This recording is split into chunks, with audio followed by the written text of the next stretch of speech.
BEDB, and temporarily suspend governing board policy with which this agenda may be inconsistent.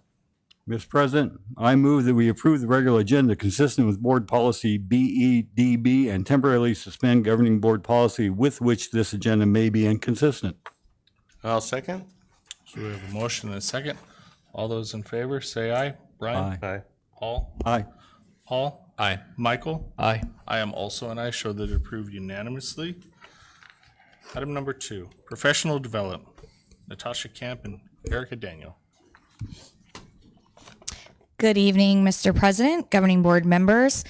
Erica Daniel and I will present tonight our 22-23 school year professional development plan for the district. We're going to begin with our theory of action. So a theory of action, if you are a scientist, is like a hypothesis written in an if-then statement, which says, if our teachers receive differentiated, high-quality professional development that supports new learning and supports planning for classroom instruction, then all Liberty Elementary District students will receive high-quality instruction and achieve at high levels of performance on classroom, district, and state assessments. Our goals this year for professional development are centered around ELA and also mathematics. So our professional development goal for ELA is that by the end of the school year, all teachers will teach reading comprehension using the direct instruction teaching structure, which is and includes presenting for meaning, modeling, guided practice, and independent practice in ELA as measured by an increased proficiency level on the ELA instructional continuum, which Ms. Daniel will get into a little bit later. And then always connecting our student achievement goal with that. By May of 2023, we would like our percentage of students scoring above mastery to increase from 25% to 40% in the category of reading for information on the ELA Arizona Academic Standard Assessment. We chose reading for information as a category because it directly impacts writing as well.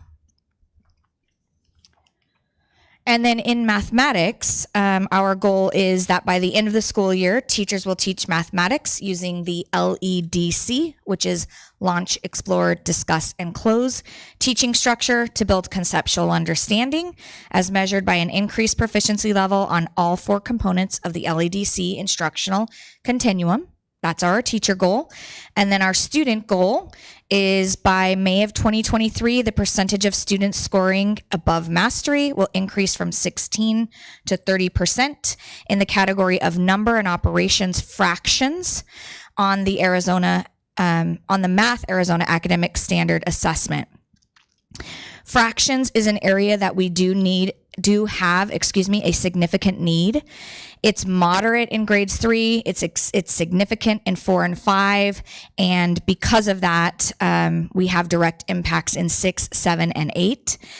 Fractions is also an indicator of procedural, our need is an indicator of procedural fraction instruction.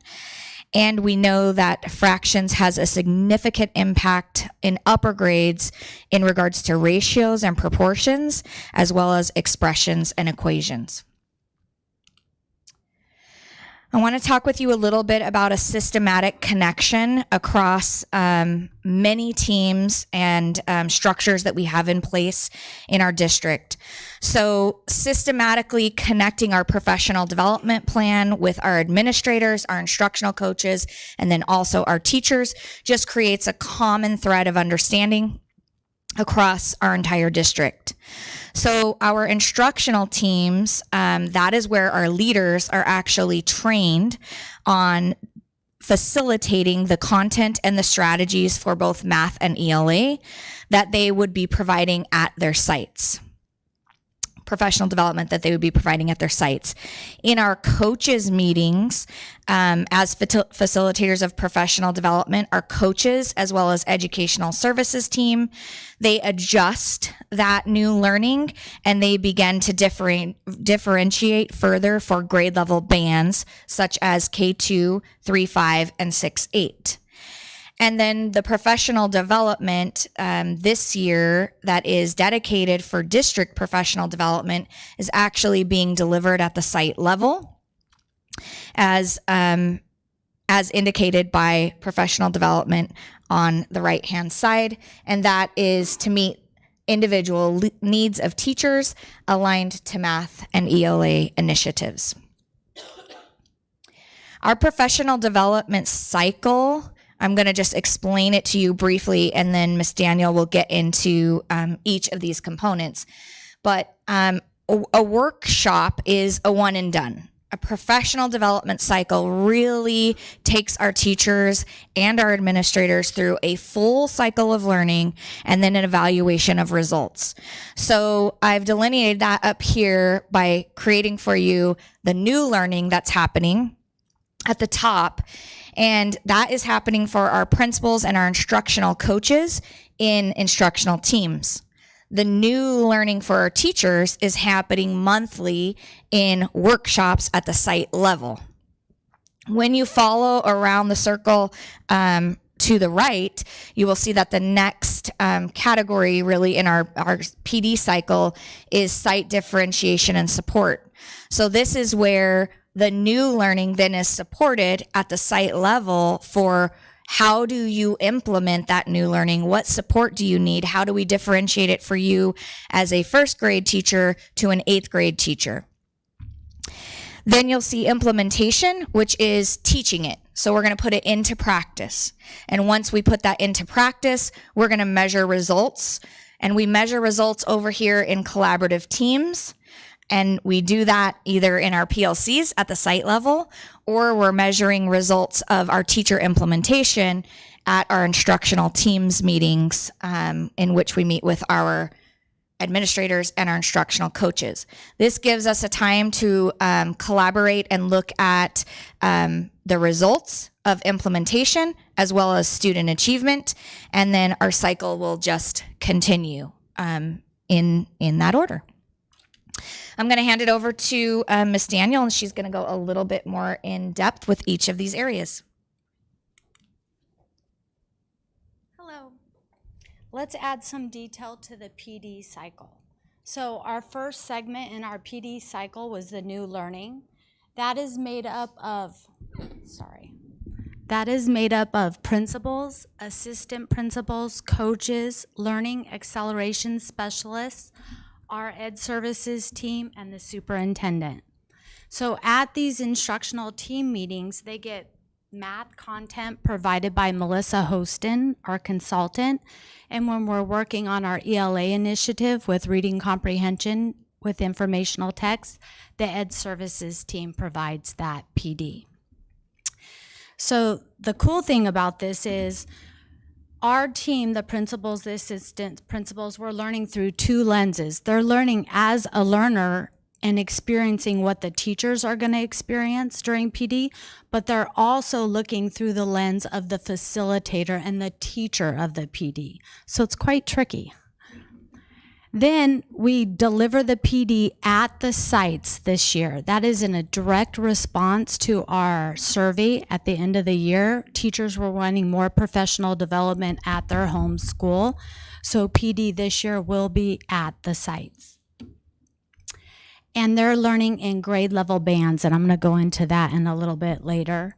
And our departmentalized content teams, they are going to a more central location if they have to travel. We're trying to utilize Liberty Elementary a lot because it's kind of in the middle of all the schools.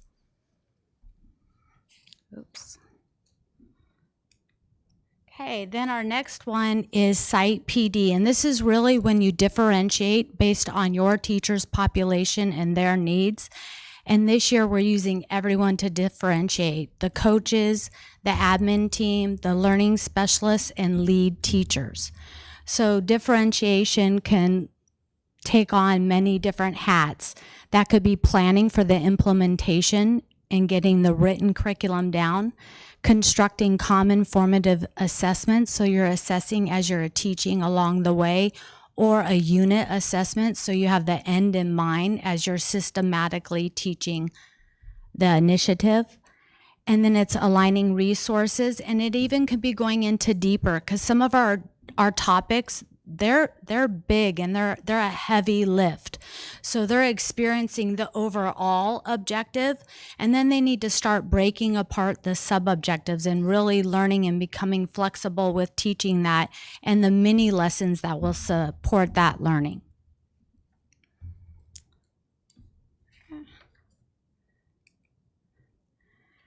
And then when the teachers go to implement, we support them along the whole way. We do that with modeling, administrators, coaches, our ed services team, even lead teachers or teachers on that campus will be models for teachers that would like to see it being implemented. We'll do some co-teaching with coaches alongside the teachers. We'll do a lot of data analysis so that we are adjusting our instructional groups and our objectives to meet the needs of our students, and make sure we're teaching to mastery. Planning sessions, a lot of observation with specific feedback using our continuums to make sure that we're all on the same page for what we're expecting teachers to know and do. We establish a common language, and then book studies. And then back to the end where we're measuring, were we successful or not, and what are we going to do about it if we weren't? So in leadership teams, we're going to be looking and analyzing our LEDC continuum, our ELA continuum, any implementation or data collected, and especially our student evidence. So if our teachers are proficient with teaching reading comprehension with informational text and identifying the main idea, then our students will do well on our common formative assessments and our benchmark assessments. And we both go through the same 4 guiding questions of a PLC. What do we want our students to know and be able to do? If we're an instructional team, all you do is replace students with teachers. So what do we want our teachers to know and be able to do?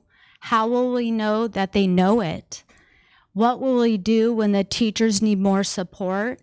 And what will we do when they know it already?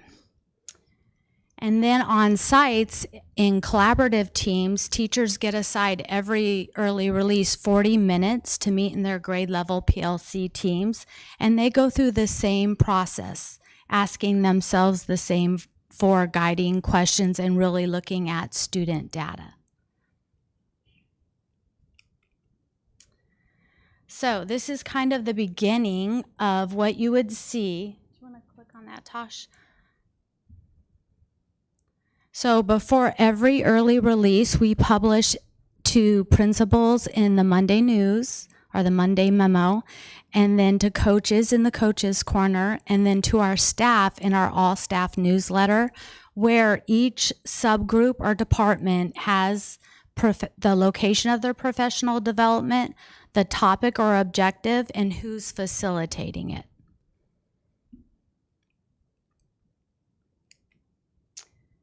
And then with math, the same thing. When we have a math, we only have 1 district-led professional development a month, so they alternate. So August is math's initiative. So then September will be ALA, so that we're not piling on all the new learning at one time.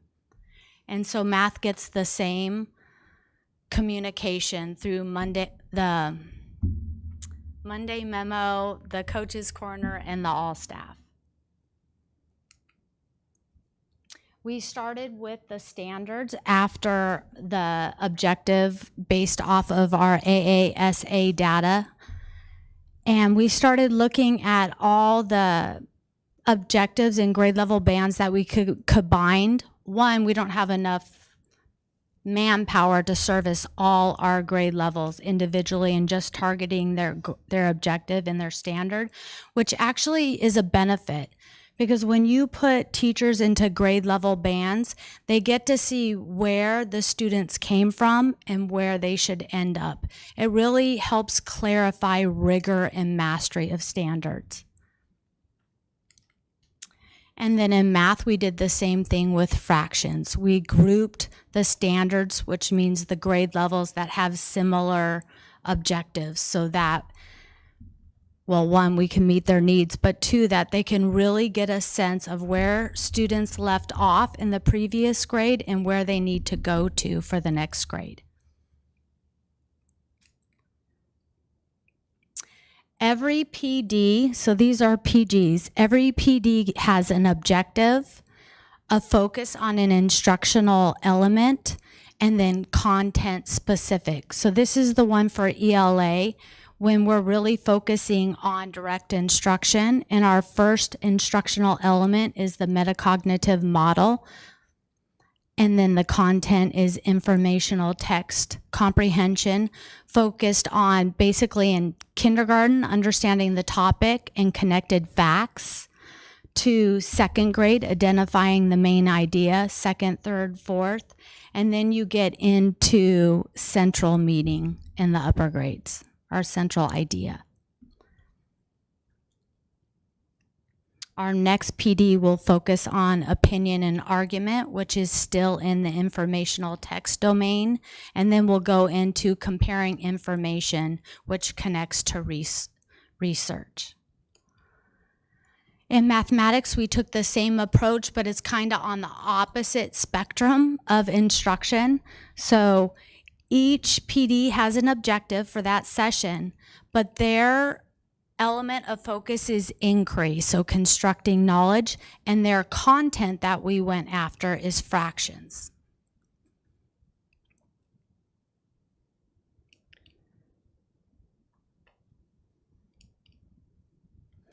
And the evaluation. So if we achieve our goal by the end of the school year, all teachers will teach reading comprehension using the direct instruction teaching structure in ELA as measured by an increased proficiency level on the ELA instructional continuum. So this kind of makes sure that we're all looking for the same descriptors and we're all speaking the same language, and we're transparent with our teachers on what we want them to know and be able to do. And it starts out as developing. So if you have a developing teacher teaching reading comprehension using the direct instruction model, they're going to do some of, I can't even read that, some of those descriptors that you see here. They may do a metacognitive model. That's really great and explicit and using precise vocabulary, but then they included the students. So the little tweak right there to go to proficient is when you're doing a metacognitive model, you're modeling the correct performance with the explicit vocabulary and demonstration, but you're not including the students. So it really shows them systematically how they improve their instruction without, in my opinion, overwhelming. The next little baby step. In mathematics, they have the same thing. They have the LEDC continuum, so that we're, again, as coaches, aligning our vocabulary and what we're looking for.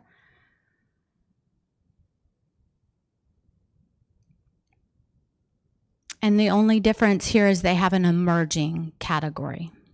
And they have one for each one of the learning segments, for launch, for explore, for discuss, and for closure.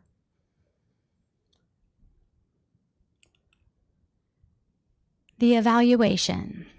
So when we achieve what we set out to achieve this year, we will increase the number of effectively planned lessons as measured by lesson plan samples. We will increase alignment of instructional facilitation to the district curriculum. We will increase the quality of collaboration time focused on 4 guiding questions of the PLC. We will increase teacher perception of usefulness of professional development. We will increase relationships, job satisfaction, and self-efficacy.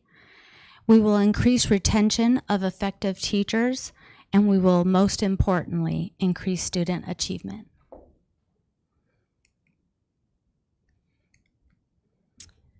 Any questions for me? Yeah, first of all, just incredible detail on this. This is a very well put together plan. I congratulate your team on putting this together. This was by far not only the most aggressive plan I've ever seen, it's also the most detailed. So thank you very much for that. I did have a couple of quick questions. Just from my understanding, and I guess to confirm what I think, is not fractions developmental as far as student understanding? Does it not somewhat depend upon age that they grow into that abstract thinking? Sure, kindergarten and first grade do not start out in fractions, but they start out with the conceptual understanding that bridge to fractions. Right. It might be as simple as a whole is less than a half or is greater than a half. Right. There'd be something to that level. Whereas when you get to 8th grade, you're expecting them to do multiple tasks with that information. Yeah, And they draw go into multiple proportions. conclusions. Right. Right. It seems abstract in thinking to me. I'll just add that our youngest learners also use geometry prior to fractions. So, they're manipulating shapes, right? Right. And so we might use terminology like split the circle in half. Right. We're already preparing them to think in fractionality language, if you will. And it also appears to me that this, because early on you said all teachers, and I'm assuming that also means in all content. So the idea of reading for information is going to occur not only in ELA, but it's also going to occur in social studies and science and in math. So those skills that they gain through that is going to be broadly in spectrum. It's going to cover a lot of different things. And that growth and maturity of that task will impact those as well. Correct? Absolutely. One of our objectives in mathematics, one of our sessions is comprehending a mathematical task. Right, and I understand hitting the mark, getting the gist. Yeah, are you really asking the right question to be answered, or have you missed the question altogether? So, which is huge. As far as the what we're looking at with these, you describe keep thinking questions, and could you give me an example? I think I know what that means, but could you tell me a little bit more detail what that is? So a keep thinking question's a question a child asks a teacher because they want to stay engaged in the problem. Okay, so it's not a question the teacher would ask to keep them thinking. It's a No. question a child would develop. Yes. Wow. Wow. This is a good idea. One last question. I do like the idea of reading for information. I think it's just wonderful. Within the performance indicators that you have up there, the different, and I'm like you, I couldn't hardly read it. And when I turned it, it got no better because it just flipped over. So I had a little trouble reading it. But it appeared to me that they were levels of performance. So even in a developing teacher, there are still levels of that performance indicator. So as an administrator or as an observer in there, I could have a real meaningful conversation with that teacher about, well, yeah, this is what I saw, and had you done a little bit something, you may have gotten to this point. Is that the intent of that? The intent is a coaching tool in aligning what we're looking for and our language and being really transparent. Yeah, and the transparency between not only the observer but also the teacher who's being observed, critical, I think, and the common languages.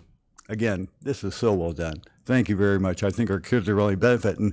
And the performance goals, that's pretty dang aggressive. And I agree with it. I think it's time to get aggressive. So, well done. Thank you. Paul, any questions? Michael, questions? I have a couple, Mr. Chairman. Thank you. Can you tell me, I've had a couple parents, a couple teachers talk to me this year. Is this LEDC, are they learning a new model of teaching this year? Or I'm hearing from a lot that this is different than years past. So I'm trying to figure out where that disconnect or The where model that is. may be new to some of our teachers, but it's not a new model. It's just the constructivist approach to mathematics, which research is backing up. Back in the day, in my time, it was inquiry method with CGI. Okay. So how long have we been using this model? I mean, I would say for the last 4 years that we have been here, and many of them beyond. So if any of them were trained in CGI prior to that, they would have been using this model. Let me see if I can explain the difference. So when you are constructing knowledge, that's really what LEDC is we're constructing knowledge.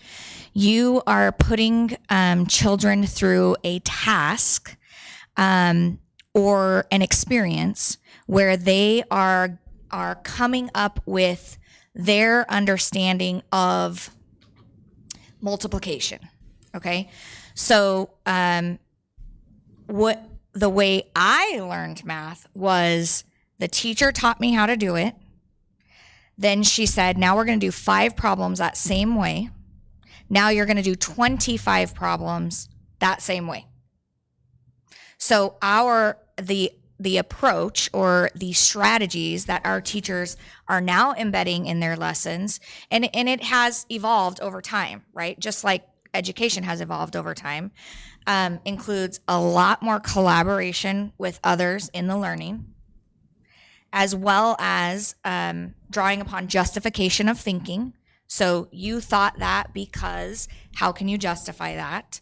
And then when the children are bringing their justification of the task to the teacher is explicitly labeling for children. That is called multiplication. That is called, I'm trying to think of one of the other strategies. You caught me. An array, right? This is called an array. So they're then labeling and solidifying the learning of what the task just took the children through. And then they are applying that learning into, okay, now you can use an array to solve problems like this. Let's try these problems, right? So instead of, how should I say it? Parroting, right? Or mimicking.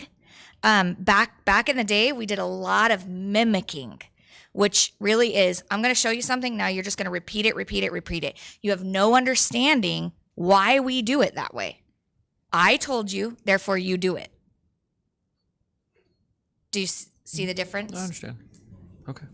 Just like I said, just people have been asking, so I had that. Refresh my memory. How many math standards are there? Fractions is one, but I looked this up and How I many forgot. math standards are there? Obviously, the I fractions can't is tell you one, off the but top of my so head. we only chose one out of all that number. Is that correct? That's the Oh, that's no. the big highlight. That is a category. So you might have heard of a domain before. So the mathematical standards are actually divided into domains. When AASA provides us a report, though, and we're looking holistically at a district, 3rd grade domains are different than eighth grade domains, right? So for example, this is an easy one. They have a domain of fractions in 3rd grade. It has many standards in that domain. In 8th grade, they do not have a domain of fractions.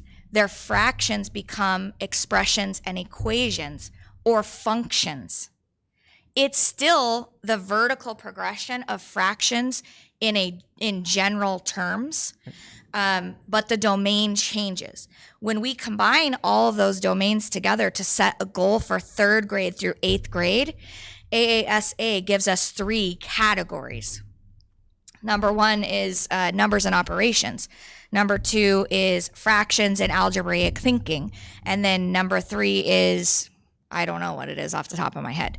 So that's how we came up with the category or the domain. There are many standards within that domain. Okay.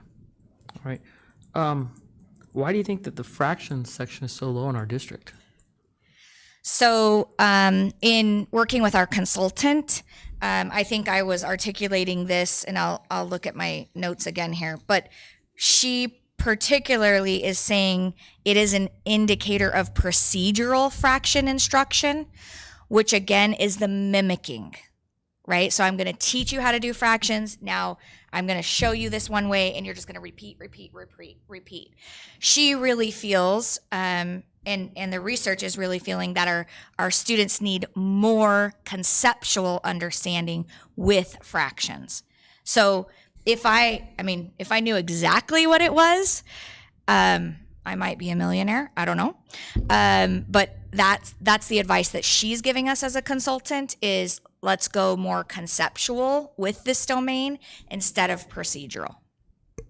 So I'm all for learning new methods of learning and so forth, but I was recently at a meeting with several senators and educators, state representatives, subject matter experts on education, and they made a comment that the vast majority of kids today in Arizona are not passing the Army exam, the ASVAB. It's one of the lowest in the nation. But overall, that seems to be a problem in a lot of states. So I just question, is all this new way of doing things working when the pass rates, I mean, the ASVAB test is not really that difficult. And they said the failure rate of that now is astronomical. The vast majority are not passing that. They're qualifying to be infantrymen, and that's about it. So all this new way of learning, is it working? And so that circles me back to your comment. If teachers receive differentiated, high quality professional development, supports new learning and supports planning for classroom instruction, then all Liberty Elementary District students will receive high quality instruction and achieve at high levels of performance on classroom, district, and state assessment. So we have goals here. So does that mean if we don't meet this goal, then this plan was done wrong, doesn't work?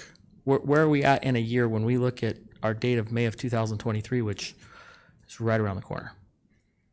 In my mind, May of 2023 is quickly, we're going to be into Christmas. We're already starting. I mean, I'm already, for Sears catalog, I'd already be circling stuff for what I want. So it's that time of year. So what does that mean? Well, we always set SMART goals, right? Which are measurable and hopefully attainable. And hope is not a strategy, right? So we're going to go after the big fish, which we think are in these two categories. And if we are intentional about it, and our principals and our instructional coaches are also intentional about it, we've got everything pointing in the right direction, then this is our theory of action, right? This is our hypothesis. Can I guarantee you that that's going to happen? Nope. So have we looked at other high-performing districts and schools to see if this is what they're doing, or are they doing something else, or are we just conducting an experiment here? Many of our high-performing schools set a plan very close to this, and I'll go back to Ms. Bixler. Some not as detailed, others, as detailed, but most of our high-performing schools are setting a professional development plan for their district. Absolutely. Okay, thank you. Thank you. Could I ask just one more question and clarification for me? As standards change over time, which they do, it appeared to me one of the largest changes was a movement away from lower level thinking skills. In other words, how to do it. We are now really focusing on why you do it. How and why. Right. You need to know how, but you also need to know why you're doing it that way. Why would you add when what you really need to do is subtract? And so that metacognition piece of thinking about how you learn it and how you're doing it and so on, that's the big thing. And for me, I think supporting higher level thinking skills like that is absolutely the direction to go. Life is not an equation. We're not going to ask somebody to solve for X. We're going to ask them to solve a problem.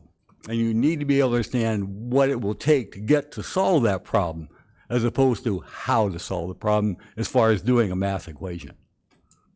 Am I correct in my assumption on what the standards are doing? We agree with you. Thank you. Thank you. Item 2.2, extracurricular and athletic program reductions. Mr. Nuttall. Mr. President, members of the board, just wanted to provide you a brief overview. Thank you, Natasha. A brief overview of just where we were at last year at this time, where we're at this year at this time, as a result of some reductions that had to take place specific to extracurricular athletics and activities. So in the brief slides that I have with you this evening, I just wanted to share with you last year's model in similar years previous to that model in terms of how we operated athletics. And then the next slide kind of gets into the other extracurricular clubs. You'll note there were a total of 13 total teams per school spread out over 4 seasons. And so they're all noted there for you, which presented an equal opportunity for both girls and boys athletics and some other extracurriculars as well. When we dig down into athletic opportunities for competition, which I think is really important, and I took a cross-section of one particular season and how we formatted it out. Every single sport guaranteed 10 regular season games in their schedule, with those who qualified for a tournament play qualifying for up to 13 games of play. The participation fee last year at this time was $25 for all of these extracurricular athletics. And so what we have here is we have how that is for extracurricular activities in those 3 areas. So National Junior Honor Society, Yearbook, Science Olympiad, and Student Council. The governing board approved participation fees at that time were $5 for each of those 3 top items, and then Science Olympiad, based off of the time frame, was also $25. So that was kind of our model for our athletics and activities last year at this time, and again several years previous to that. This year, we had to reduce not only multiple teams within a particular sport, but we had to reduce the schedule to make sure that we could accommodate a time frame that we could get all these particular seasons in. We also had added Blue Horizons middle school, so we had to add another school into the fold. And so really and truly, we eliminated boys volleyball, softball, cheer, cross country, and a second team in those following sports: girls volleyball, boys and girls basketball. So we reduced from 13 teams down to 6 total teams per school, and taken that down from 4 seasons to 3. In the current format of the scheduling, each sport is guaranteed 6 regular season games and 1 playoff game. Now, they could play many more after that if they continue to qualify, but every team, all 7 of our schools, will play 1 playoff game. So they will have 7 total competitive opportunities. Nothing really has changed in terms of maintaining Student Council, National Junior Honor Society, and Yearbook. They're not limited based off of rosters per se. The one thing that did change was we doubled the participation fees for the 3 mentioned above, as well as Science Olympiad. So I just wanted to share with you, really, if I could summarize the impacts from my viewpoint.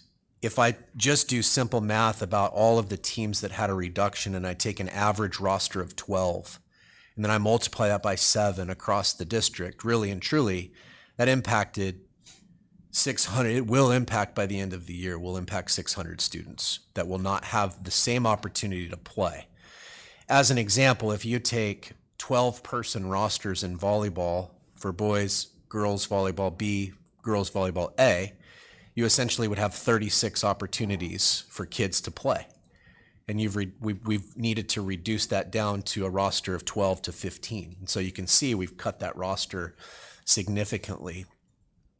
We've also lost 70 games that kids have an opportunity to play in, just based off of the limited ability to schedule those. So the 600 students are losing out on 70 competitive opportunities throughout the course of the year.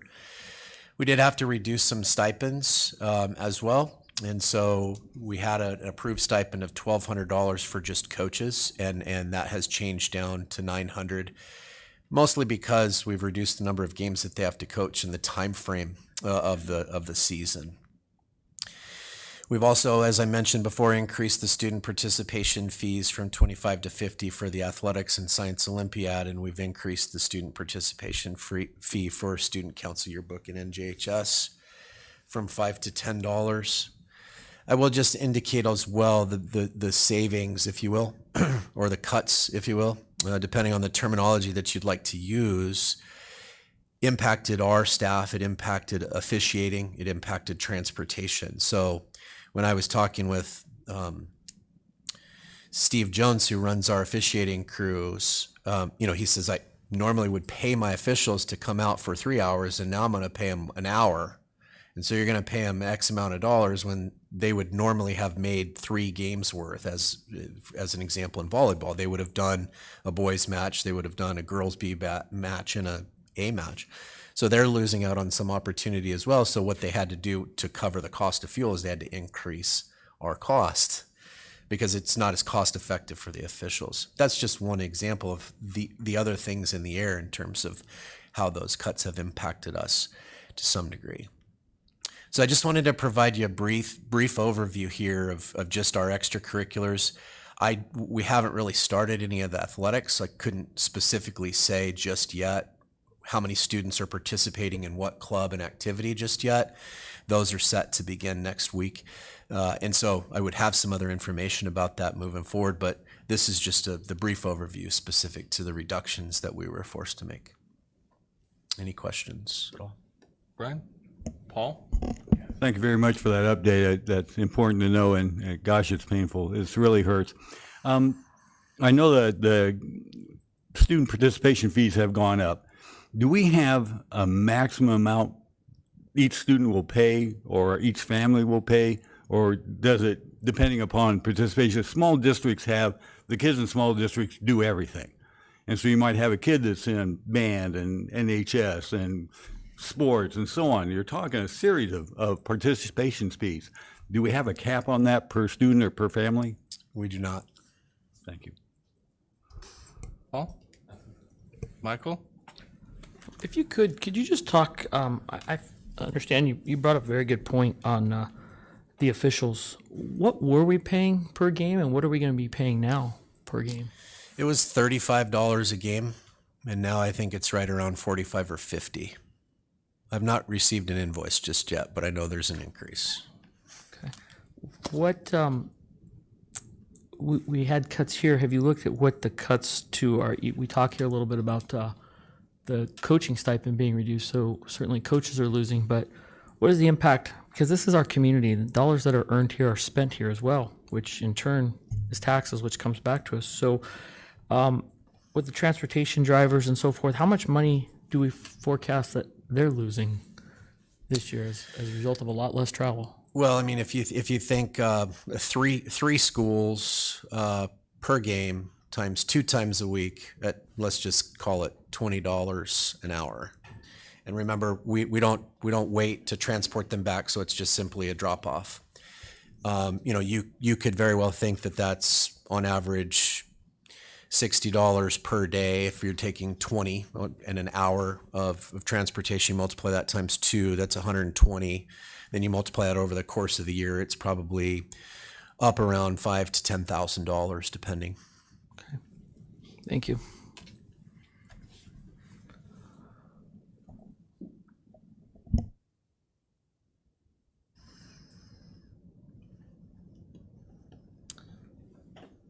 So the thing that I see is I see potentially 600 young people who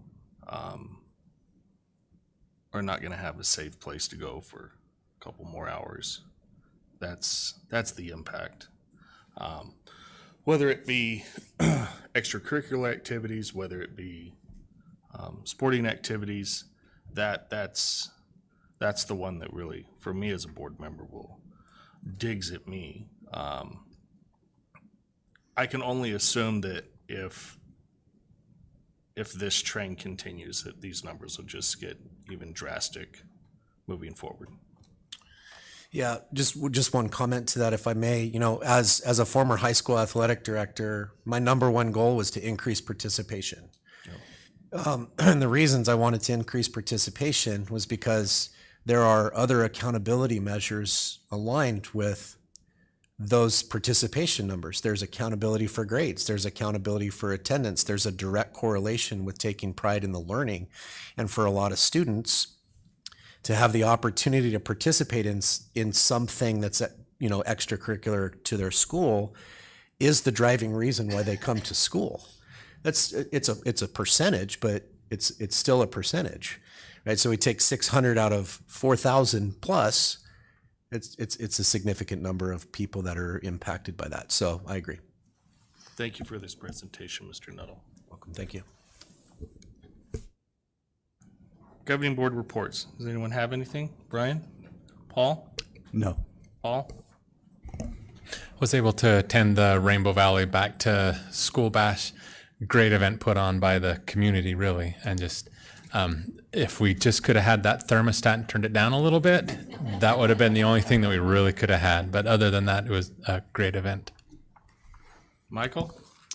Mr. President, as I mentioned a little bit ago, I was invited to attend a private session with some senators and the chief of staff from the Senate to talk about the new school transparency, school budget transparency law and the website that's moving forward. They gave us a preview of it. I think it's going to be a great tool, not only for us as a board, but for the taxpayer and the district. It will allow anybody to go to a website and simply click on a school district and click on a school, and it will drill down to the exact numbers of dollars that are being spent per campus. So we no longer will see a maintenance budget for the district, but we will look and it will force the report to show exactly how much is being spent at each school, which I think will be a great tool for us, because then we can look and start seeing, why is one campus costing a lot more? Is it aging out? And so we just have a lot of stuff. Is it maintenance issues? It'll allow us to ask some of those questions. So I think it's going to be pretty beneficial. And I was able to hang out afterwards and see a few more slides that they showed, and I think it's going to be a good tool for everybody. Calls to the public. I have 2, and keep in mind that you have a 3-minute time limit. You will see a clock on your screen. If you're not complete within 3 minutes, I will have to cut you off. Kelly Zimmerman.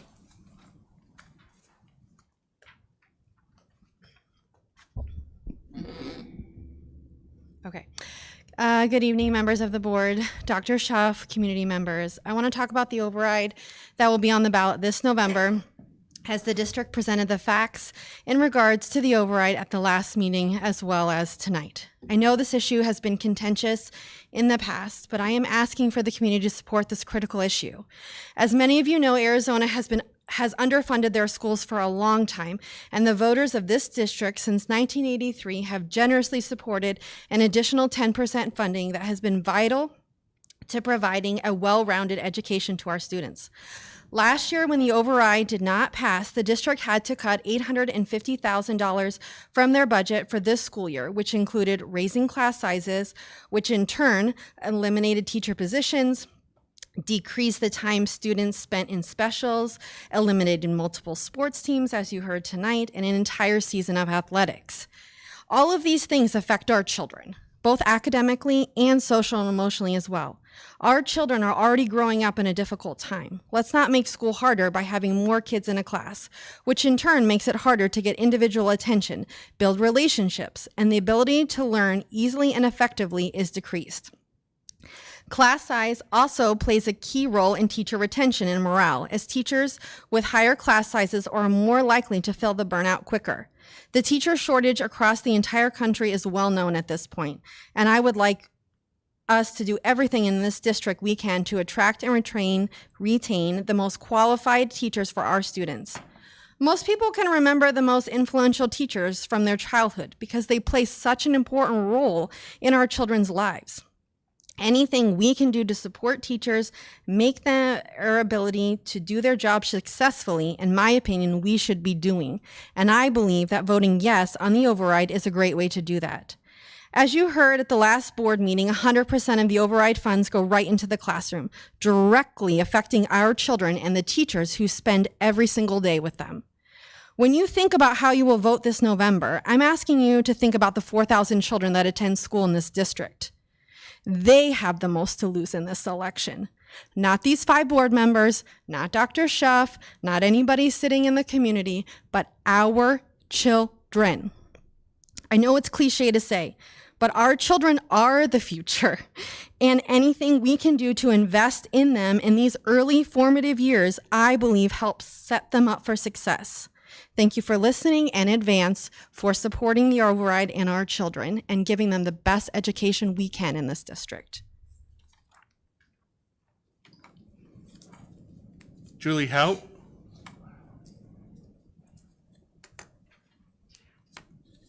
Good evening. Mr. President, members of the board, tonight you will have a first reading of policy BEDH with proposed changes from the administration. Policy BEDH relates to how the board governs calls to the public. I'd like to pause here for a second. And Mr. Aguirre, I would like to ask you to have the marked up version of policy BEDH presented on the screens tonight.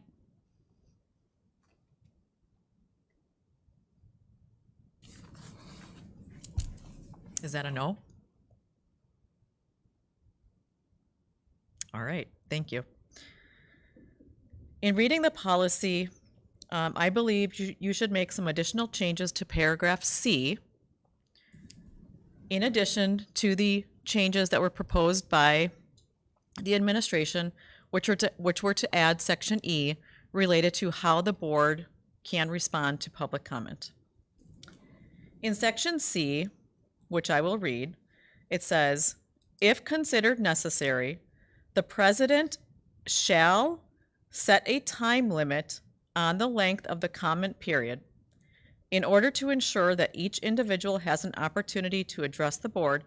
The president may also set a time limit for individual speakers. In this section, it's not very clear as to what considered necessary means. And also, the president should not have unilateral power to set a comment period. Instead, the president, with consultation of the other board members, should determine what the appropriate time limit is, whether it's 20 minutes, 60 minutes, or whatever that may be.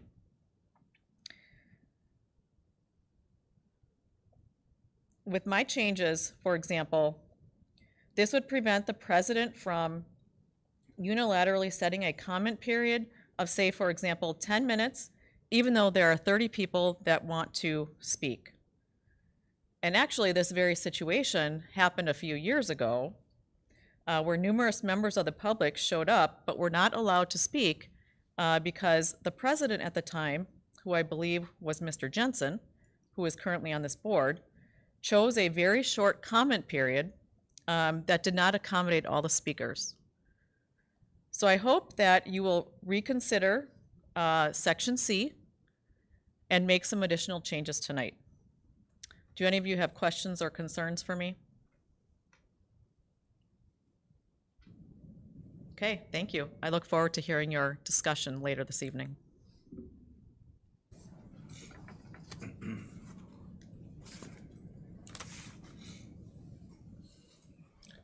Anyone have anything on the consent agenda they'd like to have pulled? Hearing none, I'd entertain a motion to approve the consent agenda. Mr. President, I move that we approve the consent agenda as written. I'll second. So we have a motion and a second. All those in favor say aye. Brian? Aye. Paul? Aye. Paul? Aye. Michael? Aye. I am also an aye, show that it approved unanimously. Sorry about that. Moving right into item 6.1, discussion of policy BEDH. Public comment, first reading. Dr. Schuff. President Aguirre, members of the governing board, we received an attorney general opinion recommending, essentially what we took from that is the concept that we should further clarify how board members can and should or should not respond to public comment. And there were 3 areas in which the response would be appropriate according to the Attorney General, and also the idea that any further limitation to that would also be problematic. So it's a fine line between managing open meeting law and then at the same time appropriately responding where there is the right or the authority of the governing board to respond, in particular to criticism. So with our attorney's support, these recommendations were made to BEDH. It is an agenda item if there's anything else within BEDH that the board would like to discuss and or make other further modifications to BEDH. This would be the time to have that discussion. And again, if there is a significant change from what is here in the first reading, we'll simply bring it back with another revision and perhaps bring it back then again as a third reading if needed. So this allows the board the opportunity to discuss it as it is, say if you like it, but if there's anything else you're wanting to add, this would be the opportunity to discuss that as well. Michael? Mr. Chairman, I certainly do raise some concerns with the policy as written, with having the public's ability to speak. Typically, when there's an issue that comes up, there's a yes and a no side. But oftentimes, the yes side may not all agree on why it's yes, or the no may not agree on why it's no. I think sometimes if you have 20 people that want to speak, you might have 40 different reasons why they stand on an opinion. So I do think it's important as a board that we hear the public out. I remember in this past school year, the Flagstaff School Board had some discussion on return to school and mask issues, and that board stood for almost 4 hours, I believe. It was nearly after midnight before public comment stopped. So I don't think it's as easy as just saying, let's cut it down to, all the yeses on one side, all the nos on one side, and pick your speaker, which ultimately happens when we limit it. So I would like to see this addressed. I think Ms. Hout did send an email earlier today, and I like the language of that. But I want to hear from everybody in the public. And as we talk about transparency and communication in our district, the only way we do that is by listening to everybody. And we can't do that if we limit these comments. Secondly, what would that time frame be? I can only imagine in the future, and again, as we set policy, we're setting policy for down the road, not just today. So anything we're doing today doesn't necessarily reflect on the current chairman or maybe a past chairman or somebody else, but it's long term. These are the roads to success. And we honestly don't know who will be the president of the board in as little as January, again, every 2 years or often. So again, I do think it's important that we allow that. And as board members, as elected officials, we need to hear from all of our constituents. And we're already so restrained in this district with being able to hear open from teachers. We can't get onto a campus without having an escort, essentially. We never get the free ability to hear from the public until we're in a meeting. So I would support what Ms. Hout said earlier. I would support the language that she provided in her email to the board earlier today. And I think we need to head in that direction. Paul?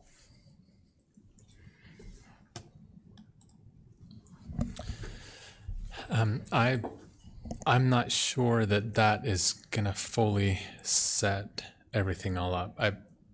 I do appreciate Ms. Hout's comments and where it is, but we're still gonna be somewhat limited on, all right, how do you set the time limit?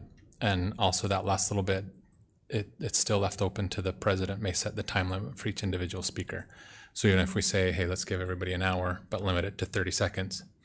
So we may need to add that on as well under that president. And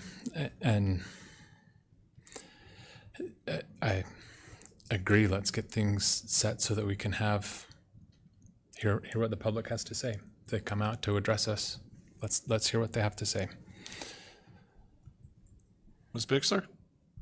Yes, I'm some in the same place as Mr. Jensen here. I have had the dubious opportunity to be in the desire to speak before a committee and to not only have that opportunity, first of all, taken away, finally returned, but then reduced to a point where my opportunity really did not exist. So I agree.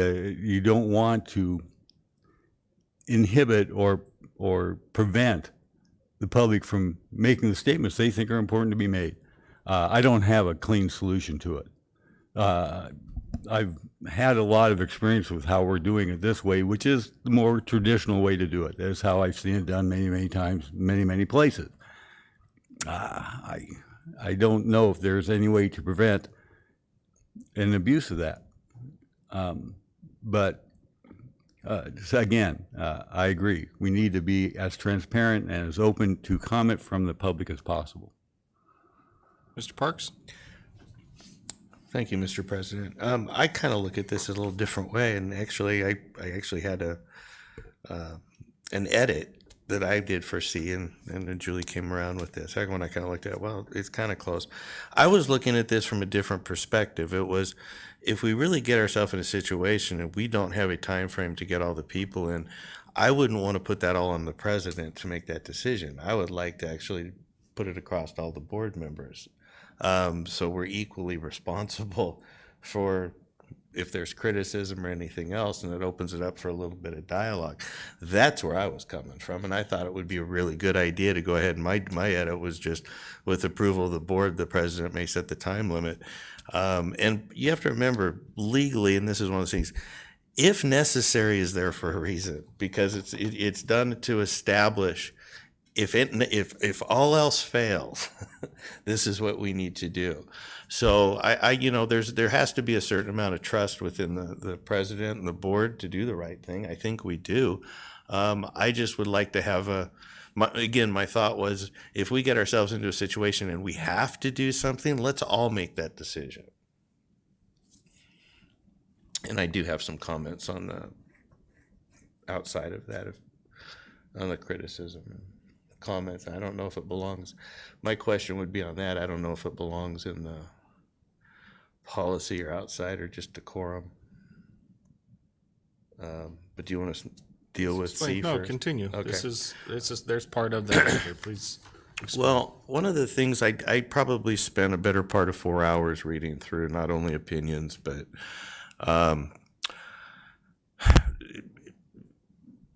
the issues and troubles school boards are getting into, and how they're getting into the trouble that they're in.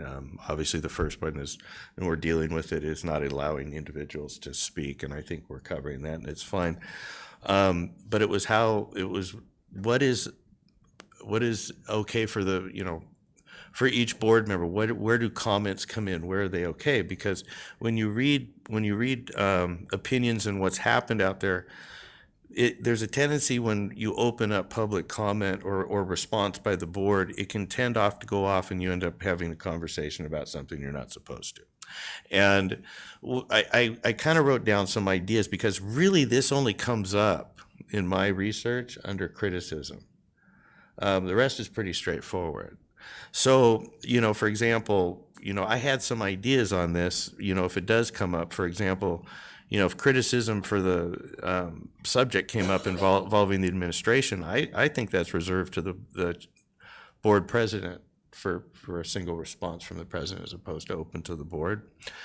I think criticism subject involved an individual board member, the response would be reserved to a board member receiving the criticism. Criticism subject involving the board decision, the response initially reserved to the board president. Board president may ask other board members if they have a response. That was kind of my outline. I thought maybe be open for discussion, so we know, because for me, coming in as a new board member this year, it seemed to me like there were opportunities for example, for the president to make comment, but I didn't feel comfortable that I knew that I could. And I kind of want to clear that up, because, sometimes I feel like other people are making comments that I don't necessarily agree with or I'm not aligned with, and I'd like to have that opportunity, but when can I? So sometimes for me, I like to put down in some rules so we all have an agreement, so we understand where we're at. There was one other thing I'd like to add, and this has actually happened. I've sat here a few times, and there's some inaccuracies that have come across, and like who somebody's representing or other things, and I'd really like to have the opportunity to set the record straight. And I don't know where that comes into play. Maybe attorney could help us on that. But I mean, my thought was be able to, if we know something's not accurate, who handles that? How is that handled? I may know it, you may not. And, you know, my thought was to even ask the president for permission to correct it. So those were my thoughts. I kind of went through, like I said, I spent hours on this and was trying to just outline something that would help the board have structure. Could you answer Mr. Parks's questions as far as when it comes to inaccuracies or just false statements? Sure. Good evening, board members. I'm Carrie O'Brien from Gus Rosenfeld for the record. The Attorney General opinion made clear that it's the individual board member's right at the conclusion of the call to the public, not when an individual is up. If it's not at the end, you can't respond until the end, but any board member has the right to respond to criticism. And some of the reasons that you might want to respond to criticism would be factual inaccuracies. And so that the president would obviously have the ability to call on board members. Let's say several board members wanted to respond to the same issue. The president would have the ability to call, to determine the order in which board members are called, but each board member's right is individual. Okay. Can you clarify when it is not necessarily a criticism, but it is sharing of inaccurate information in the call to the public? Does that help you, Mr. Parks? Sure. So anytime a member of the public comes up and speaks for their, however long the board decides to give the member of the public, it would only be at the conclusion of the entire call to the public. And I mentioned that specifically to you tonight because the Attorney General just fined another school district board member on this issue when the board member responded in the middle of the call to the public after the speaker. So it would be at the conclusion of the call to the public, any board member could respond to what they believe are factual inaccuracies. Okay. That's very helpful. Thank you. Is there something that we want to add to this, or we just know this, or, I mean, does anybody have any thoughts? So when I look at this, I see it's what we've done for years that I've been on the board is realistically the same thing that the Attorney General laid out. I mean, obviously we're going to add it, right? Or we need to add, I apologize. Obviously, I feel we need to add the Attorney General's language. I think that's only a smart thing to do from my own opinion. But as far as when it comes to to setting the time limits and that there might be a board president who can keep people from speaking, what I would say is that trust the person who all board members elected in January. Otherwise, don't vote for that individual. And then if that did happen, it is in our policy that you could call for a realignment of president anytime during the year. So that could take care of that situation right away. And I actually believe that that's happened in a neighboring district recently, within the past year and a half, I should say, that's how they took care of that. I think when you start putting things, time limits, that you really tie the hands of not only the community, but also of the board and the district's business, and that at some point there just has to be a trust that the people who the community put up in these chairs is going to be a stand-up individual and is going to do what's right.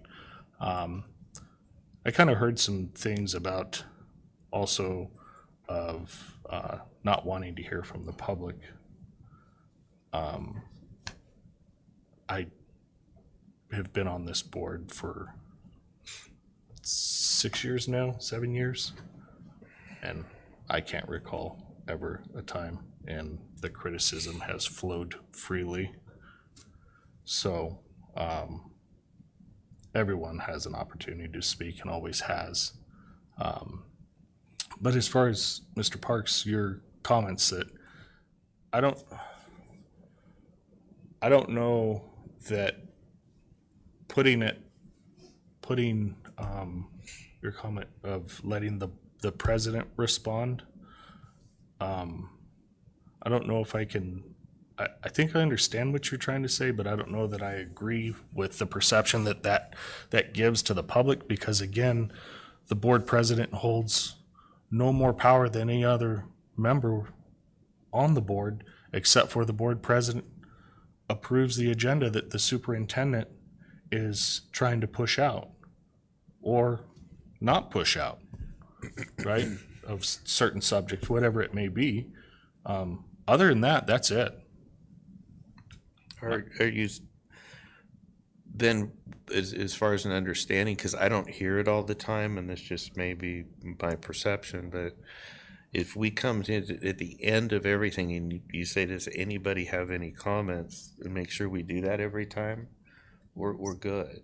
I mean, Gotcha. Yep. you know, but because that doesn't always happen. Okay.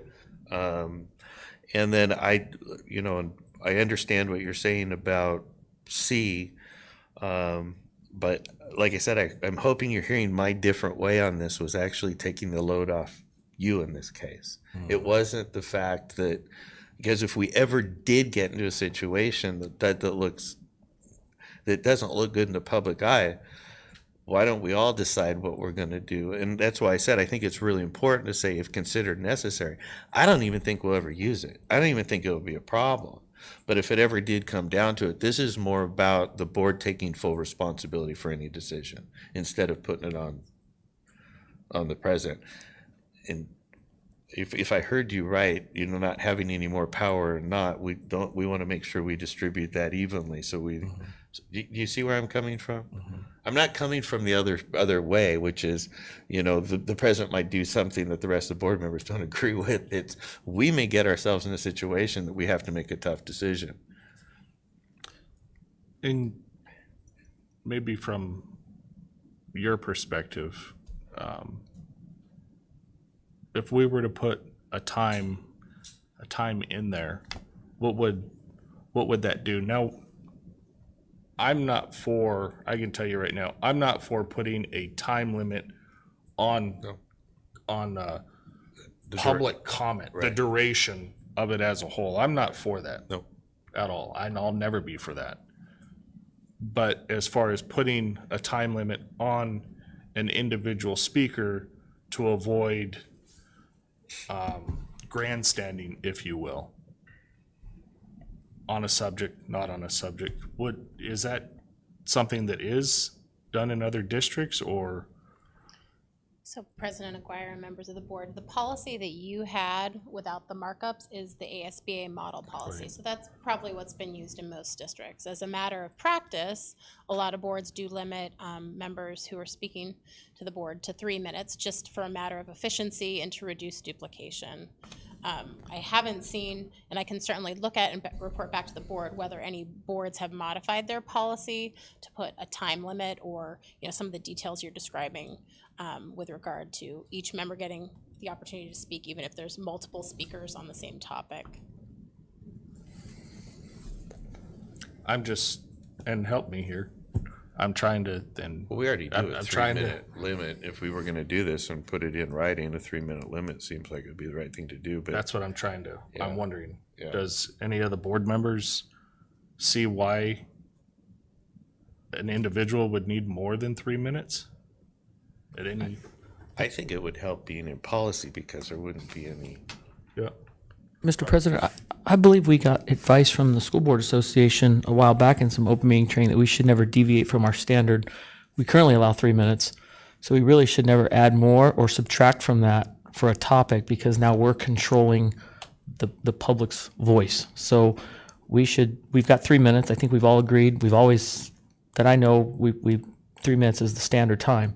So I don't think we should adjust that No, let's because do- more let's- people show up. In writing, though. It is.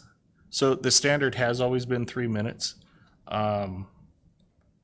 It's unfortunate you guys weren't there with me at the time, but during COVID, we had public comment, and when I knew that there was something passionate, and it was a very passionate time then, that there was board meetings that I allowed 5. And that was in the heat of the battle, and I knew that what was about to be said, and a lot of people had a lot of things that they wanted to say, and I felt it was important at that time. So that's what I don't disagree with the 3 minute. What I'm trying to avoid is tying the hands of the board to listen to public comment when there are those extremely hot, passionate topics that need to be heard and that the board needs to hear. So I'm not for taking away, but I want a pathway and maybe a suggestion from the attorney of being able to increase that time if the president thinks that it needs to happen. What if we in C we set what the standard limit is, with the ability for the board to not only consider increase the total time if needed, but the time each speaker has. President Aguirre and Member Parks, it sounds like you're talking about, the board exercising their judgment. So the open meeting law doesn't require you to have a call to the public. Most boards do because they want to hear from the public. It's your discretion on the time that you're going to allow members of public to address your board. So whether it's 3 minutes or 5 minutes, and the language of paragraph C that talks about if considered necessary does already seem to give you that leeway as far as, when you would use discretion to allow additional time. But we could certainly work on the language to make it clearer to address your concerns and then bring it back for the second read of this policy. Because if that's something the board can get behind I think we're all trying to get to the same place. We're just not sure which path to go of maintaining where we're at as far as for 3 minutes, but also having the ability possibly before public comment officially starts, say the first speaker comes up, that if the board or the president thinks there needs to be more time, that maybe can Brought there up be for a vote. a consensus of the board at that time to increase it? I think that's a possibility. We just have to figure out procedurally what that would look like. I think that's a good idea. Mr. Chairman, I agree with what you're saying. I hear what you're saying, but my concern with that, for whoever's sitting in your spot, especially you personally right now, if everybody comes to a board meeting expecting to speak for 3 minutes, if somebody comes up and wants to speak for 3 minutes, they show up and they find out there's an extra 2 minutes, immediately there's this public perception that somebody leaked that the board or the president was going to let 5 minutes go. And then the next person shows up with their 5-minute speech and you go, wait a second, that guy was tipped off. That girl was tipped off. That person was tipped off. So I think if we just stay at 3 minutes, or if we're concerned about that, we just extend our standard time to 3.5 minutes. I've seen a lot of people speak over the last 2 years, and I've seen a lot of them kind of miss out on the last 30 seconds of their, it seemed like 30 seconds, but I hate to give a point where you show up and you're surprised, like, whoa, look at that. Isn't that convenient? They decided to add a couple extra minutes. I just don't think the perception's there. Yeah, I agree with you, Mike. One of the things here that was trying to cover that a little bit was, none of the changes would happen unless the board completely agreed on it. So I don't even know what the opportunity that would be, so. I mean, I can get on board with the 3 minutes. I was just, Again, the school is there board any has way that you guys suggested can come back stay. with some Well, I would say that way to that? if you're supportive of that, that's a very minor change. If I'm hearing you correct, if we're looking at C, in order to ensure that each individual has an opportunity to address the board, the president may also set a time limit for individual speakers. It could read, in order to ensure that each individual has the opportunity to address the board, individual speakers will be allowed 3 minutes for the call to the public, something along those lines. Is that what you're looking for? I think that's safer to just decide now what the time is. And maybe we consider 3.5 minutes. For the times where we have a small crowd, an extra 30 seconds isn't keeping us here any longer, and we need to hear that. And for the more passionate times, it gives the speaker a little bit extra time, but we're not changing it. It's kind of like showing up to a football game and saying, well, you know what, today it's going to be a 110-yard field, or it's only an 80-yard field. Team shows up and isn't used to that. that's a potential problem. So I would like to just standardize it and then just make that the board policy where where no one person or three people are trying to change that. Because again, it's the last second change I think gives a bad perception and potentially catches somebody off guard, which makes us look like we may have tried to do something on the back end. Mr. Jensen, with the length of public comment, I mean, you've sat here in this chair. I don't know that there should be a length on public comment. Yeah, I mean, looking back as when I was, it I think would have been better just let everybody come and have that conversation. It relieves some of the stress and anxiety of, all right, if you're going to come and talk, then come and talk. It could end up then putting us real late, but that's okay. Do we want to just get rid of it? And that's basically where I was going with asking the question of just eliminating the portion where it says when it addresses public comment length. So And President then Aguirre. implementing in there 3 minutes per individual. So are you talking about striking section C in its entirety or just that second sentence? First sentence. The first sentence. The first sentence, and then somewhere in there, in the second sentence of adding in 3 minutes. If I could Yep. add to the conversation, I think there's some inherent risk to having a set time as far as the amount. For me, the language that I would be comfortable with, if we're going to put a time on there, it would say up to, because let's say you don't want to take 3 minutes, you want to take 2, so up to 3 minutes. Yeah, so it allows somebody to speak for less. But I really like the idea of having a consensus of the board, making possible an extension of that time. And again, consensus for me is half plus one.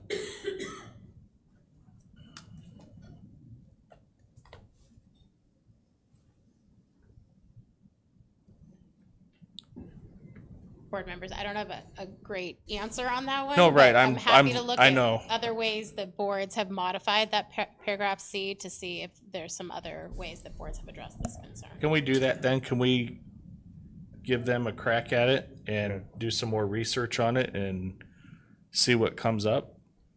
I kind of like Michael's idea of 3 minutes is 3 minutes, and if you want more time, bring another friend and tell him, read this for me. Whoa.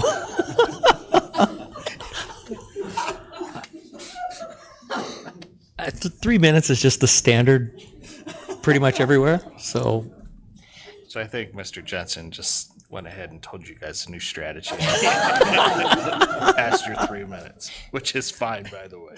All right, so can I clarify, because I heard Ms. Bixler introduced, kind of went back the other direction with some of the conversations, so I want to make sure we've got a consensus of the board. We'll bring back something with 3 minutes. You're okay with us eliminating the first sentence that provides any limitation to the time period for call to the public, which is not something that I'm aware we've ever done anyway. But we are leaving out the part where the board would have the authority to extend it beyond the 3 minutes because you're trying to just maintain that consistency, fairness, everybody knows what to expect. I think that's a good idea. Is that okay? might I Okay. suggest, could we consider 3.5 minutes? And then that does cover the passion. We have 2 or 3 people who normally speak. That's an extra 90 seconds. If we add 30 seconds, let's just call it an extra 5 minutes. But that does give them just a little bit more time for the more passionate topics like Mr. Aguirre had mentioned. I would say stick with 3 minutes. We just gave them the way to run over, so. 3 minutes. Okay. Okay. And of course, the red portion of it and of the Attorney General's in section. Right, section E yeah. is a new section that basically lifts the language right out of statute that talks about the individual board member, right, at the conclusion of the call to the public. And that section really only moves it in its own section, right? I mean, it takes it out of the previous one and just makes it its own standalone section. That's all that does. Is that correct? explicitly states the board members' three options, which are to respond, to request that the item come back on a future agenda, or to ask staff to research. Okay. Do we need to add something about clarification of fact, or does that just fall into criticism? That's just criticism, isn't it? Is that just When we were thinking through responding, that would include factual correction. factual corrections? But it would be up, if the board wanted to specify that, you could certainly specify. That's a good conversation. I think it needed to happen. Okay, any direction on factual corrections that you want in the language, or you're fine with it, leaving it at the criticism response?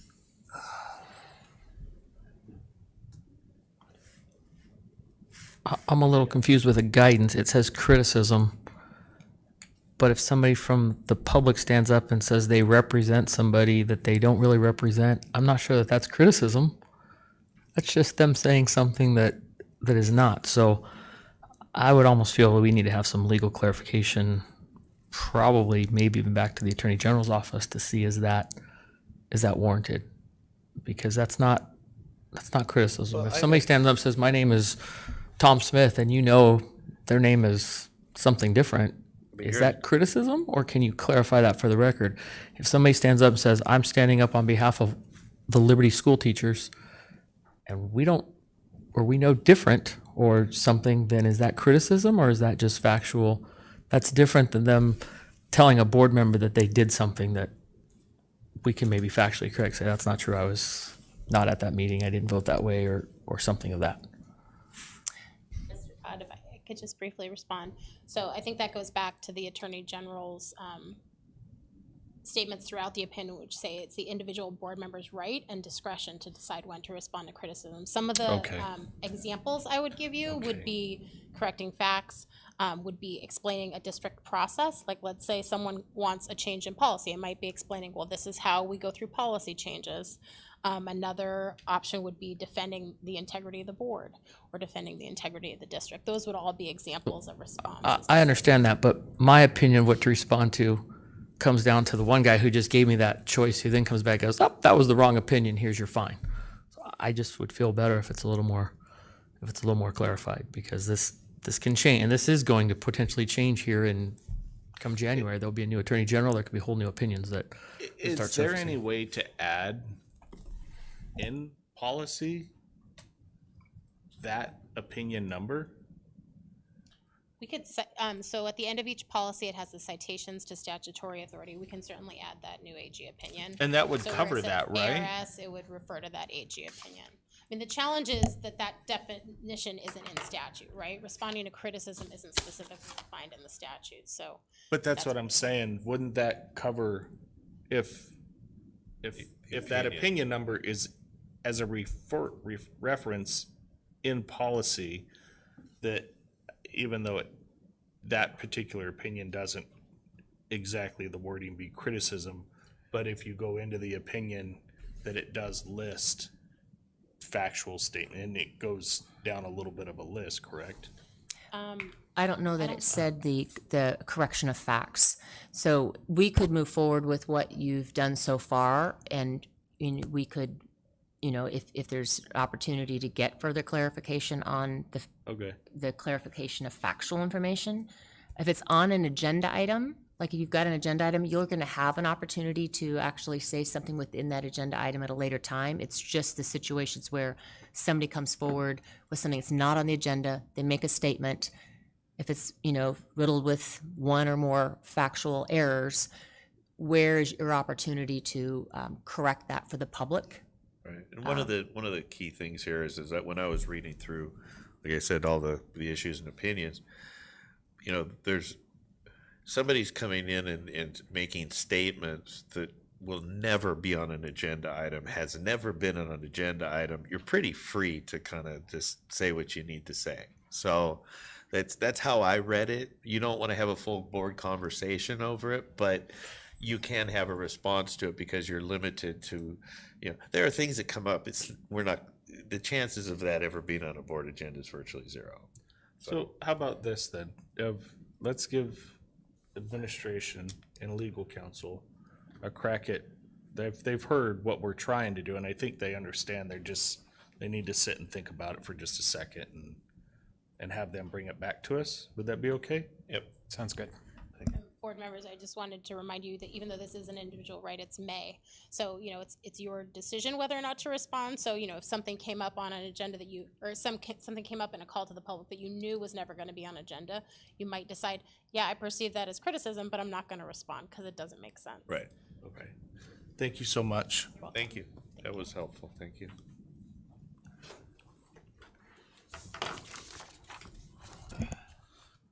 Item 6.2, discussion and consideration to approve Arizona School Facility Board's fiscal year 2022 capital plan. Ms. Basinger. Good evening, Mr. President, members of the board. Excuse me, try to put that up a little higher. Annually, the Arizona School Facilities Board requires schools to submit a capital plan to help determine statewide facility needs for the next 4 years or land needs within the next 10 years. The capital plan actually requires the approval of the governing board. The district has solicited demographic services from Applied Economics to assist with the capital plan projections that are needed not only for the district information, but also to assist with this plan. While in growth periods, we actually do the demographic study annually. The most recent full report was provided to the district this past December 2021, and Applied Economics is currently working to provide a full report that will be presented this coming December once the 40-day numbers have finalized. And Applied Economics has provided some mid-year information to assist with the information in this capital plan report.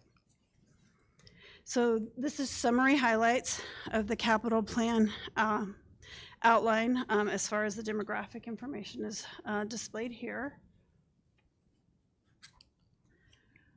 Much of the impacts to the capital plan remain similar to the FY21 capital plan per Applied Economics. Although the market is showing signs of slowing, sales are still expected to be strong. With the growth of charter schools, capture rate or decline of capture rate is expected. Even so, the district remains positioned with steady growth. We are expecting, with this information, over 12,000 new households to be created over the next 10 years. Enrollment during the same time is expected to increase over 1,700 students over the next 10 years. And the next few slides actually provide some information related to a little bit of more detail of that. And so looking at the demographic projections, the slide represents the projected growth in residential development. Current market conditions actually indicate a rise to over 1,100 units per year. And these numbers are primarily driven by new development. Currently, the district is monitoring 79 potential developments within the district boundaries. Of those, 55 have planned development activity over the next 10 years. And so they may have plans into the city, or there has been developers reaching out to the district. So there's just general information with regards to that. This slide is representative of the growth in enrollment. With housing increases, ADM is likely to increase steadily alongside. The expected new growth will cause the need for additional capacity and new school construction. This slide is representative of the changes to the ADM compared to the July 21 plan, and the trajectory is very similar.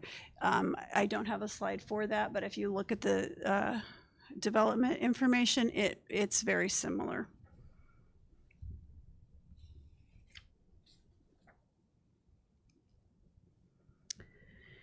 And so taking into account all the information that we have available to us, the district is requesting the SFE support with one new school with a projected opening date of August 2024, and an additional second new school with a projected opening date of August 2029.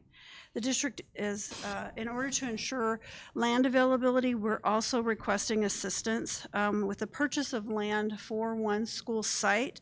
That will depend on the need, but we are putting in the request to make sure that that is addressed. The SFB will review the district capital requests for FY22, and they will conduct their own demographic study.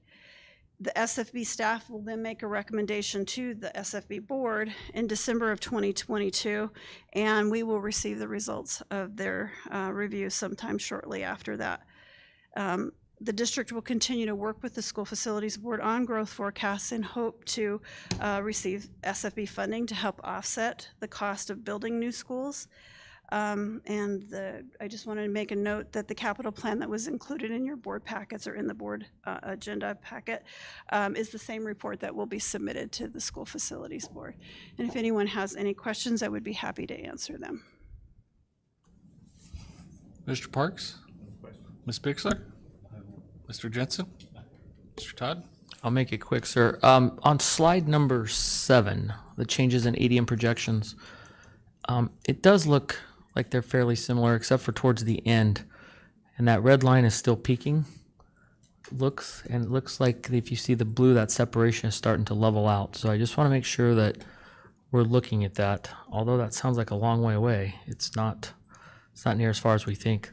The other question I has on slide number 8, you made a mention that one new school should open by August of 2024, but in our slides it says 2025. I just wanted to clarify which date it is. I would hate to miss it by a year. For the capital plan that was included, and it is 24. I apologize that there was a That's typo. okay.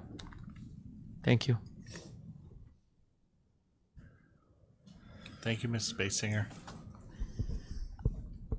So with that, We do need an approval, sorry. yes. Oh, sorry. Sorry.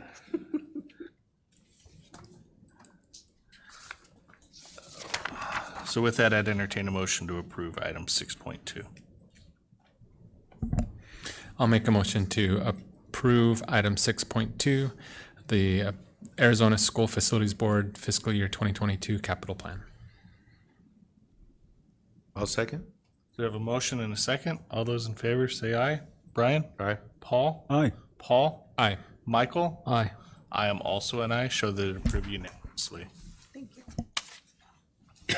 Item 6.3, discussion and consideration to approve research director job description and position. Mr. President, members of the board, before you this evening is a proposed research director job description. As we've talked quite a bit at length of our momentum that actually Project Momentum has created, part of their natural continuum is to add this position. So we've drafted a research director job description for you this evening for your approval.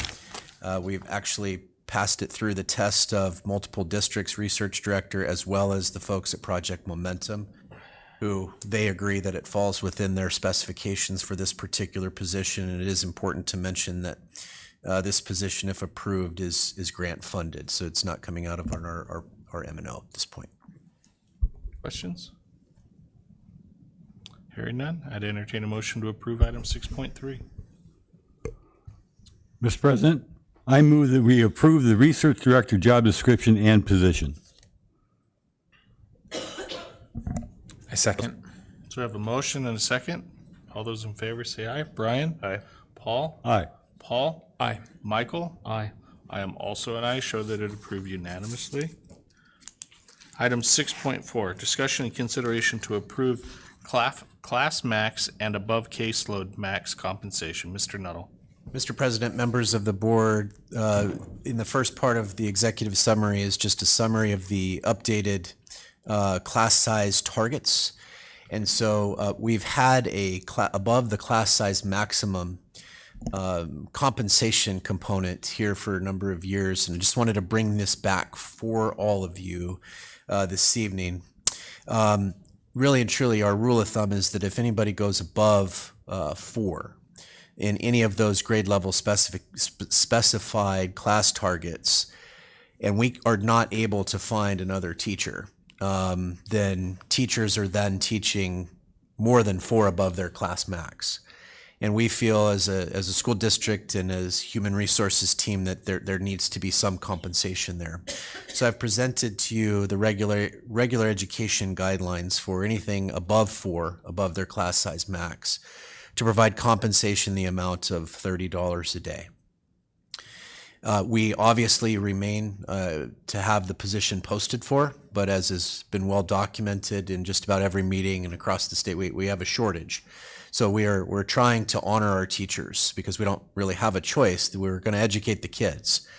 So that's the regular education guideline that I'm making a recommendation for this evening. In addition to that, we've had some difficulty in terms of staffing our special education classes. So we have essentially two different types of special education classes, and that would be a self-contained and a resource. And so self-contained, we have a governing board approved class size maximum of 12. And what I'd like to recommend this evening is to do the same as we're doing with regular education for our self-contained classes. So if a particular teacher in a self-contained classroom has more than 12, my recommendation is similar to that of our class size targets in regular education and pay those folks an additional $30 a day. In addition to that, in our resource classes, our caseload maximums are 25. So we try and do that because when you're managing a caseload of 25, that's about as much as you can possibly manage without being stretched extraordinarily thin. And so the maximum is +4 of that. And so we have a few situations in which we have some teachers that have their caseloads above 29 or at 29 or above. And so we're trying to streamline this process by which we would compensate those who are going over and above the call of duty for that particular piece. There are two other components to this that I'd just like to briefly talk about. So caseloads don't always clearly define workload. And one additional component to a caseload is service minutes. So you might have a low service load or a lower service load of less than that max. But if you're servicing students over and above 16,000 minutes a month, then that really leaves absolutely zero wiggle room for a prep period. Yeah, they have lunch, but they have to work through their planning period in many cases, then obviously far beyond that. So those are the cases in which somebody might have more than 29, or they have a service minute load, which we monitor on a daily and weekly basis, over and above 16,000 minutes. It seems like a lot, 16,000 minutes a month. So the final component that I just also like to mention is in the last paragraph. In many cases, what we have is we have teachers who are serving students that are not highly qualified in special education, which in what happens then is we have to have special education service providers. They're the only people who can write the IEPs. So as an example, if we have 3 particular sections of resource at an elementary school that we have divvied up based off a caseload, and one of those teachers is not a highly qualified teacher for special education, the other 2 and potentially some other people have to deploy to write the IEPs because legally that's a requirement. And in talking with Ms. Hamrick, the executive director of special services, we would like to try and limit that to 15 additional IEPs. Remember, that's over and above what they're currently writing. And the reason is because somebody might have eyes bigger than their stomach and go, yeah, I'll take them all. And then they can't do their job. So I just wanted to quickly summarize all of those. We're trying to streamline this process by which we could compensate, but I wanted to summarize that for you this evening. Questions? Yes, Ms. Null, I did have a question about the IEP completion. When we talk about completing an IEP, it's more than just writing. Is that not correct? It's also observing and doing some assessment and so on. So writing an IEP is not just sitting down with a piece of paper and a pen and writing it out. Is that correct? Absolutely. I mean, it's a complete team approach to writing an IEP, and the service provider has to provide all of this information in order to provide an accurate and updated individualized education plan. They also have to meet with the parents and meet in the meeting time as well. So there's quite a bit of time involved, correct? Mr. Jensen? Yeah, a couple of questions. On the special education, all kids are not the same, and special needs kids are especially different. So while you may have 12 kids, if each one of them take individual attention, is there some recognition of, all right, how many hours does this student have? And can that compensation be adjusted based off of that workload with those students? Sure. I think what I was suggesting is that in talking with Ms. Hamrick again, she basically indicated that anything above 16,000 minutes a month for a caseload is just simply you're stretched so thin. So I think the answer is we're managing whether or not they're over the class size max or the caseload max, or if they're above 16,000 minutes, in which we would offer them the opportunity to provide additional or receive additional compensation. I think your question is slightly different. So you're talking about the self-contained Self-contained. maximum. So when we think about self-contained students in a smaller setting, that is actually giving the teacher more time to intervene with less children, right? So a more restrictive environment with less children. Notice that the model is not saying 4 more than the max as soon as we go 1 over. Is what I'm hearing with that, Mr. Jensen. I just wanted to clarify the difference with those two. Yes, thank you.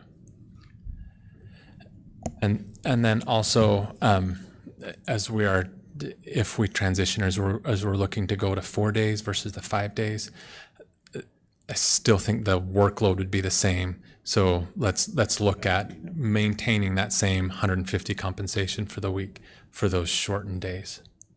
Noted. Mr. Todd?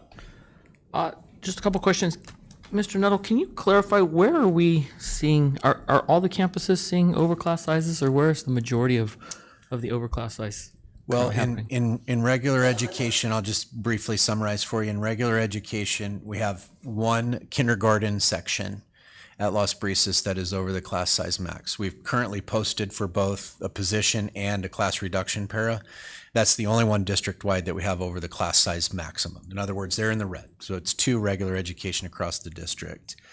Those folks that are above caseload max in self-contained, so the 12, we have 4 teachers across the district that are in that particular environment. And then with those who have over the class size or caseload maximums or 16,000 minutes, we have 7 of those teachers across the district. How many are in that bubble of potentially more than 1 over or 2 over, up to 4? How many are there? Well, there are 4 of those in regular education. I'm sorry, in self-contained there are 4, Right. if I'm understanding your question correctly, and 7. So we have a total of 11 that are over and above what we have set as kind of our target. Okay. So I'm all for when teachers are having to work more, any worker, to paying them for that. I kind of feel like $30 is, by the time you take taxes out, I don't know that that's doing much for them at all.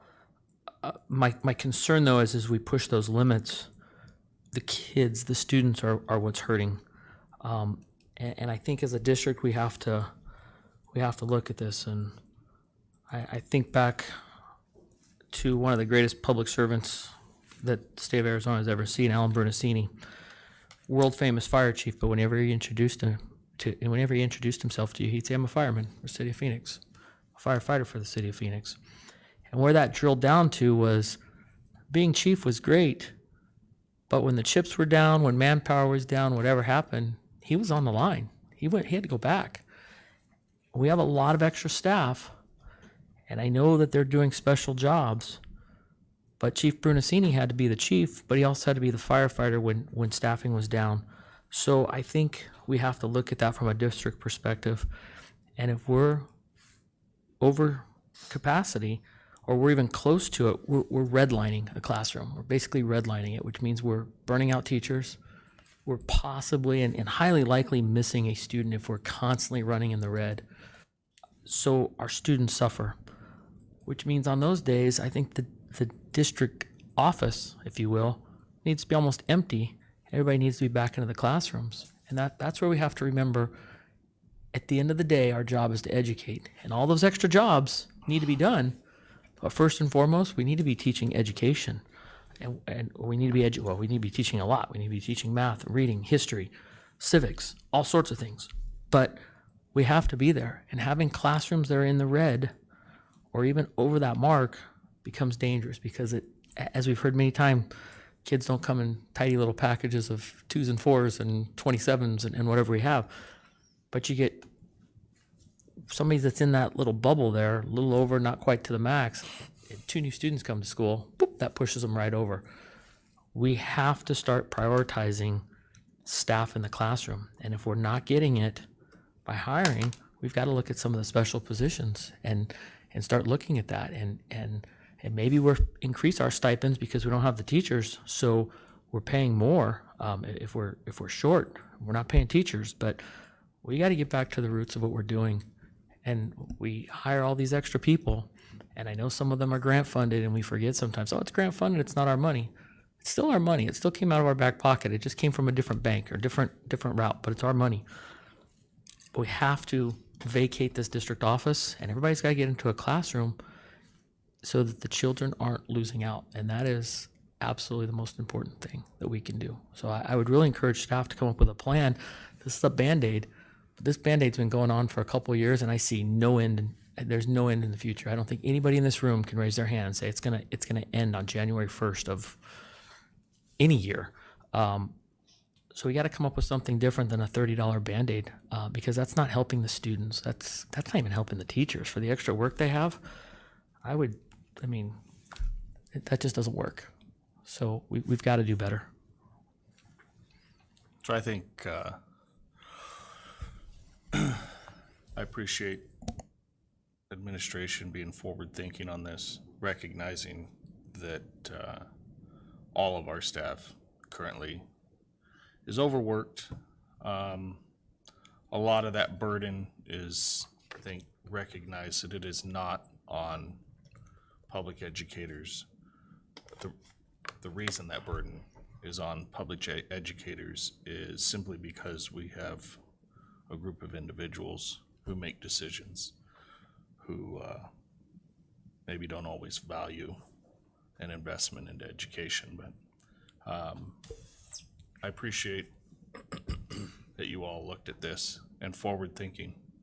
I don't know that this is necessarily being done district wide, and I certainly hope that all the staff is recognizing that this administration is seeing and hearing, and that this board is doing what it can with the limited funds that we're allocated.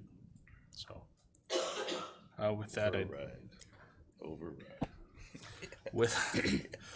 with that, I'd entertain a motion to approve item 6. Mr. President?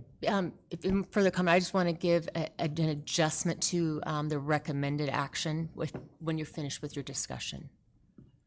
Yeah, just so I understand, Ms. Null, we're only talking about the teachers here in Liberty. I know that we contract some of our services out for students that are in a more restricted environment. If those numbers go up, because it might not be even our student, that doesn't mean we will compensate greater. This is just Liberty Elementary School District teachers. That's correct. It's Liberty Elementary School District employees only. Okay. Dr. Schuff? So the adjustment with further discussion, recommended actions, approve above class max and above caseload maximum compensation. If you would also add an above caseload max or 16,000 minutes. So that way we just have a way of being as fair as possible with our special education resource teachers that go above the minutes versus just simply the caseload of their students. 16,000 a month, correct? Yes. I thought I heard you say 1,600. I meant 16,000 if I did misspeak, I don't recall. So yes, it is 16,000.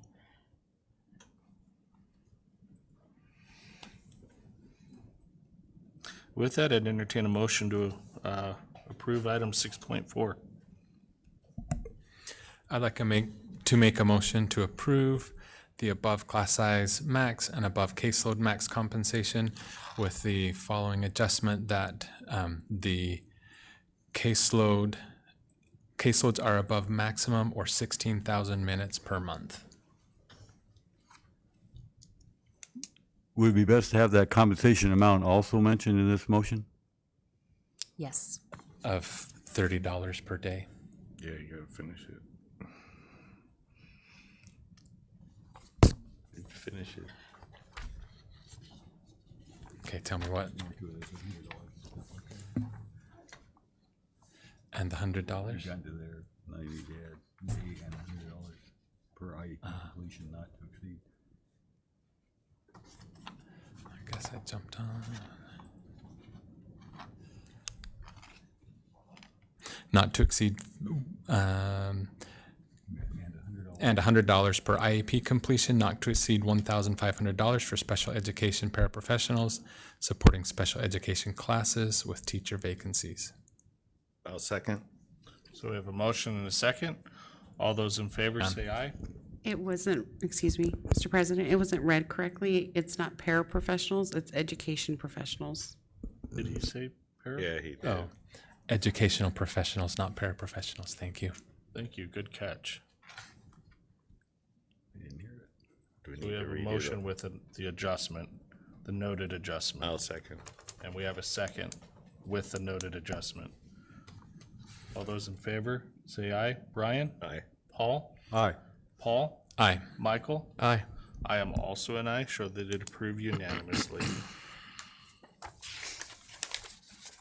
Item 7.1, board comments or topic requests.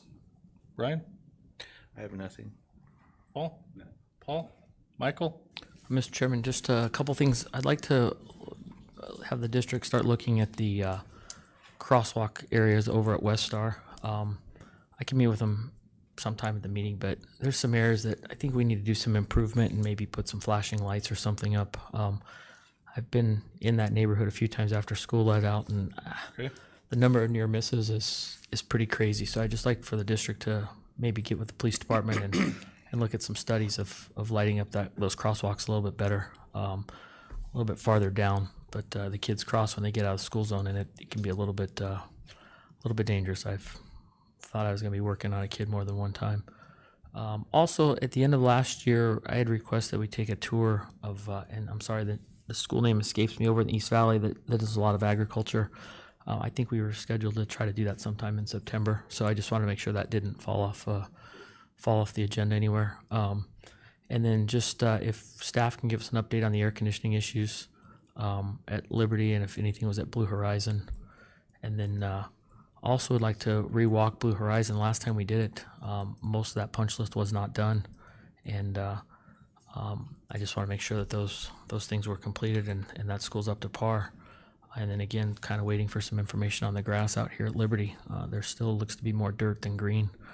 And I think we've spent a lot of taxpayers' money on these facilities, and they should be perfect, nothing less than perfect. And they're not there yet. So if we could just get staff to do some of that in a report, that would be great.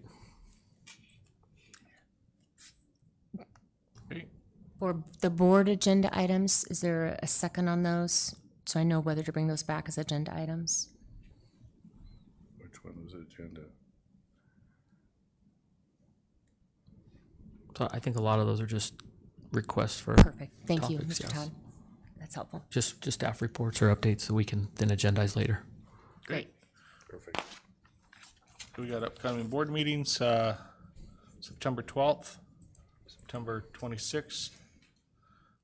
Everyone still good? Yep. Okay. Those, I believe, should be October 3rd and October 24th. Yeah, that's why I didn't say them. Okay. That helps. Sorry, you told on yourself. Well, that's our job. I want to be clear with the public. With that, I'd entertain a motion to adjourn the board meeting. Make a motion to adjourn the board meeting. I'll second. So I have a motion and a second to adjourn altogether. All those in favor say aye. Aye. All those opposed say nay. The ayes have it, show that we adjourned at 7:30.